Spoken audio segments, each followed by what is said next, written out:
right, so I have my magnifying ring light here in a comfortable work position so that I can work right here. I'm seeing it through magnification. You're seeing it through the camera. I have some of the tools laid out here that you've seen me use before. We'll do a quick review. This is my eraser of choice. It's the Pentel Click Eraser. This is a vinyl eraser, as is the Staedtler Mars plastic. However, they're proprietary formulae for each, and Staedtler makes just a slightly more, in my hands, a slightly more abrasive eraser. I tend to use the Pentel Click Eraser, especially on books with really good gloss from, say, the Bronze and Copper Ages, because I find that the Mars plastic, the Staedtler, will deglass books a little bit more readily than I like. However, Mars plastic is just a little bit better for these Golden Age books. So you'll see me using this tool today. I have a number of, this is the Mars plastic in a large, this is Staedtler, a block. A couple of Prismacolor, the Art Gum, the Magic Rub. I will also use the kneadable eraser, and if we need to get into some tight spaces, I can use one of these two smaller erasers to get into spaces that are considerably smaller. I think, this main one here is about half the diameter of the Staedtler, and then the Mono Zero is actually really small. It's about half again, so approximately a quarter of the diameter of the Staedtler. And then we may also use the Absorine, depending on how things go. So those are all tools you've seen me use before.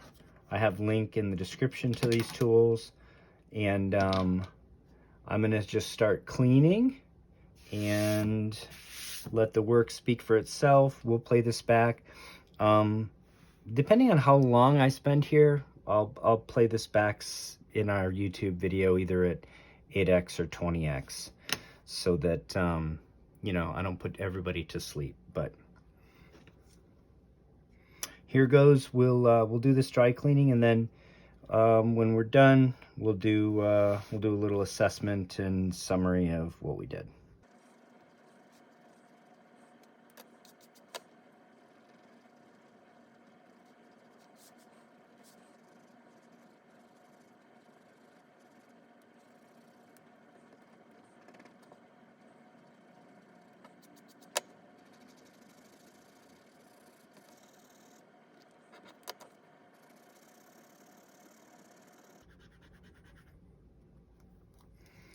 Here's something worth showing you.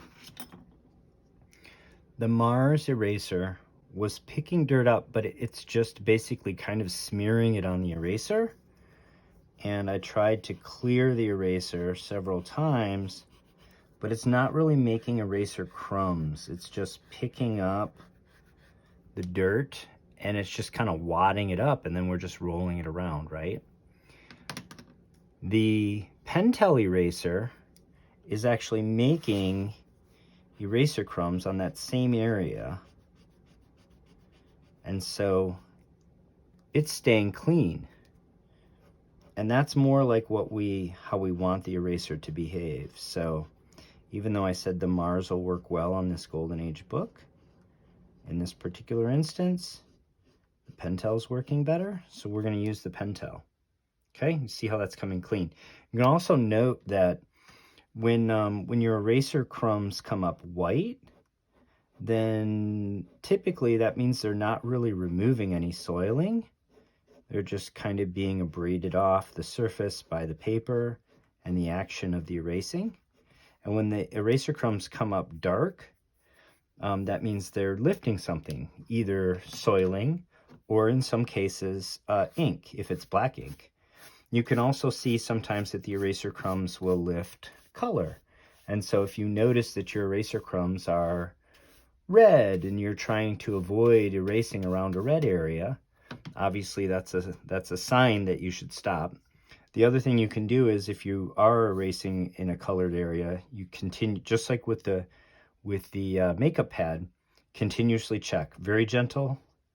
Continuously check like that to make sure that you're not lifting either any ink or too much ink. If you know that you're trying to lift a little bit of ink, because you need to lift a little bit to get the soiling up, and you're okay with it because you have healthy ink and you know that it's not going to, you're not going to lift all the ink and leave, you know, an unsightly white spot in the middle of something that should be colored. Okay, so that's just a little aside. I'm going to go back to quietly cleaning, but I thought that would be a little bit instructive to show you right while it was happening rather than to talk about it later in a summary.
I'm going to avoid this area up here entirely with the eraser. I can see a tide line here. I don't know how well the camera picks it up. I'm pretty confident the paper below that line is healthy. I'm pretty confident the paper above that line is not. And I can feel with my finger the paper here is smooth and feels like you expect paper. Up here, it's very rough in texture, and we have little micro tears, and so I'm going to just stay away from that, but I am going to, because the eraser puts too much force, so this is not safe, in my opinion, to clean with an eraser. I will clean below that tide line with the eraser, and I think that that's safe to do.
Okay, on this back cover, we have cleaned all the whites as reasonably as we can. Now, we knew we weren't going to lift a lot of this.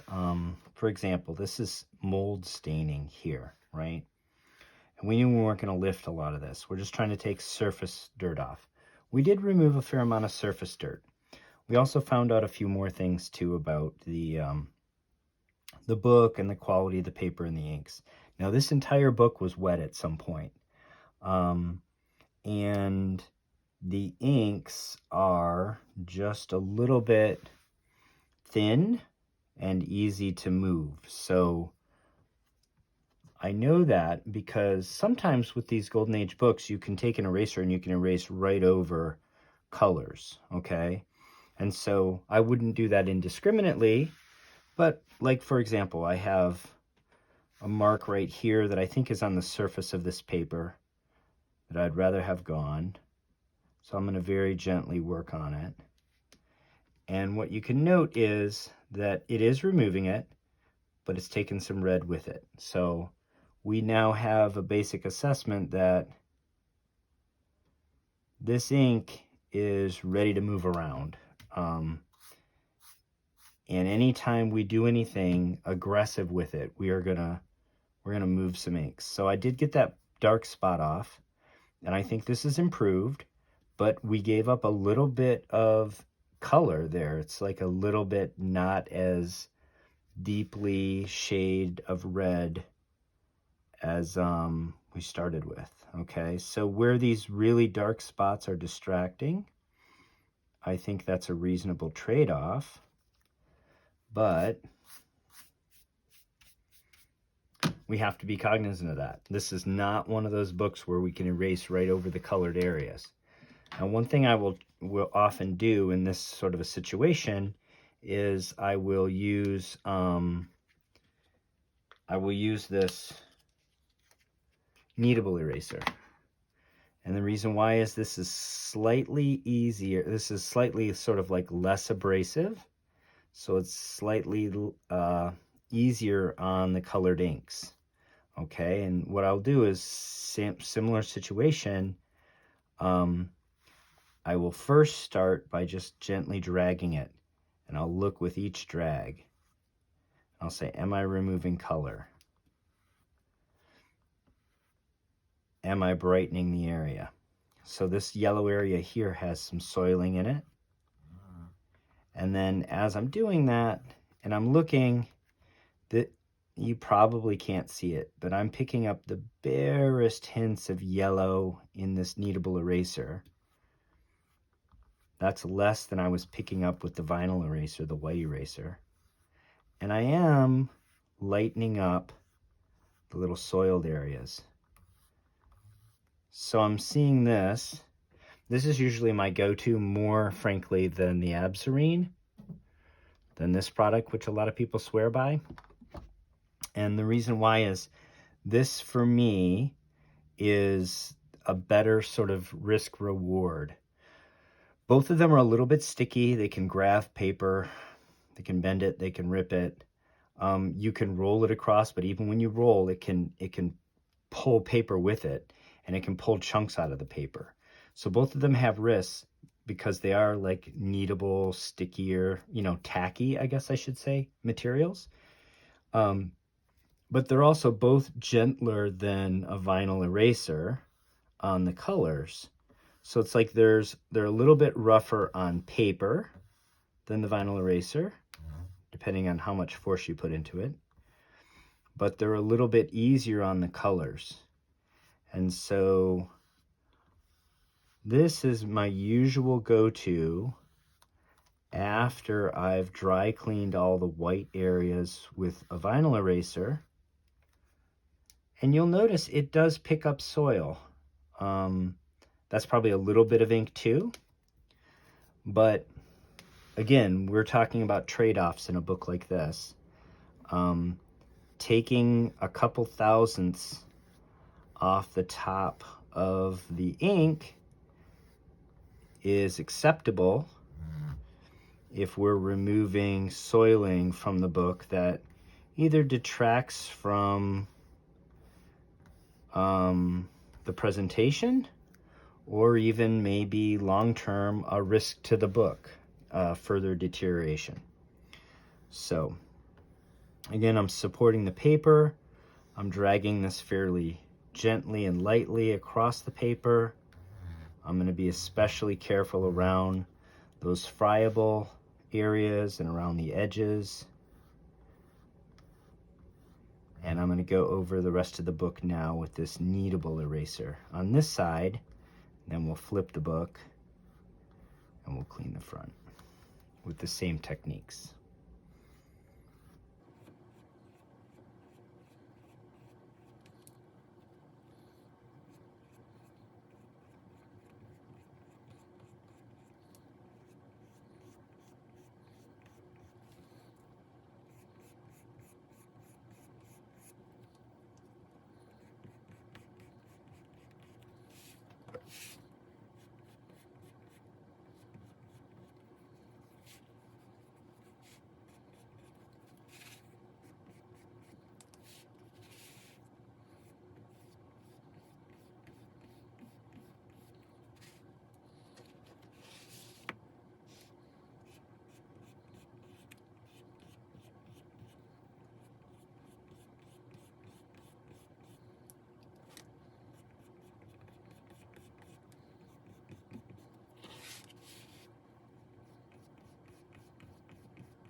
All right, I think that's as clean as we're going to get the rear of this book with dry cleaning only.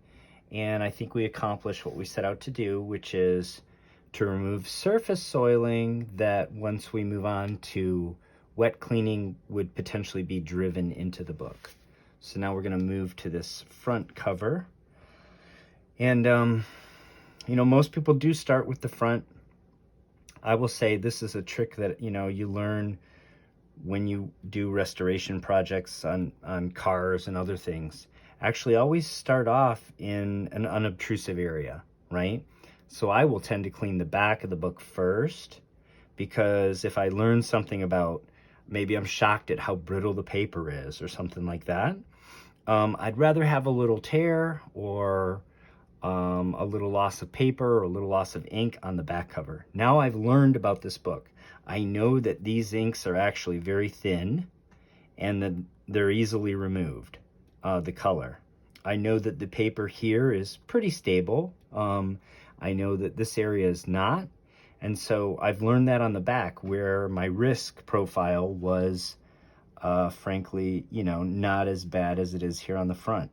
You know, if I have a loss of some red ink, you know, in the middle of this here little banner, that's going to be, or even like, you know, on somebody's jersey, that's going to be a lot more acceptable than if I have a loss of some red ink right here in the middle of her skirt, right? And so that's why it's little things like that that make a difference in how a book turns out, right? Because every book is a little bit different, and I don't care how many of these you've done. Some things you can't tell about the book just by looking at it, and you're not going to know until you start working on it just how the paper's going to react and just what's going to happen. So always, if you can, figure those things out in an area that's unobtrusive and less critical to the overall impact visually of the book.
All right, so we've used the same techniques that we used on the back on this front. I'm going to point out a couple more areas of concern here. Again, there's a tide mark here, kind of at an angle, in this direction.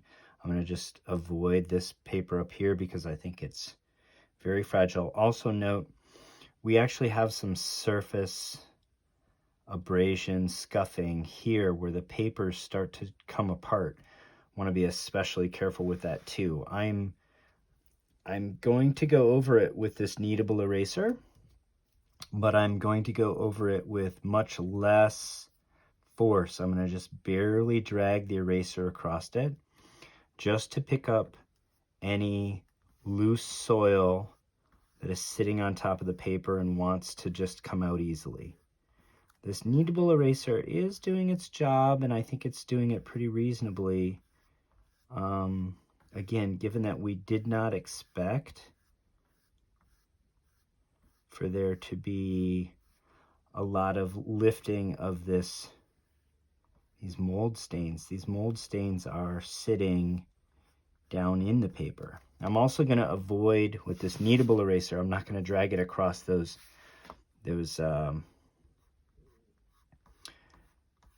marks that were put on at the distribution stand. I don't know if that's an actual date stamp, but whatever they were, we're going to preserve those. So I'm going to avoid that area with this kneadable eraser as well. So I think that means I'm effectively done with dry cleaning of this book. And the next stage for this book will be wet cleaning, which we will do in one video. I'll remove the staple, prep the cover, and I think at least the first few wraps. We probably end up wet cleaning all the wraps, but at least the first few wraps do have evidence of mold as well. So we're gonna want to wet clean those. While we wet clean them, we will of course be removing soiling, and we will deacidify them. We will use an agent that will actually help the quality of the paper a bit, and so we'll do all of that in a future video. So I hope you enjoyed this little step in the process, and I hope you're out there enjoying the hunt. And until next time, take care of one another.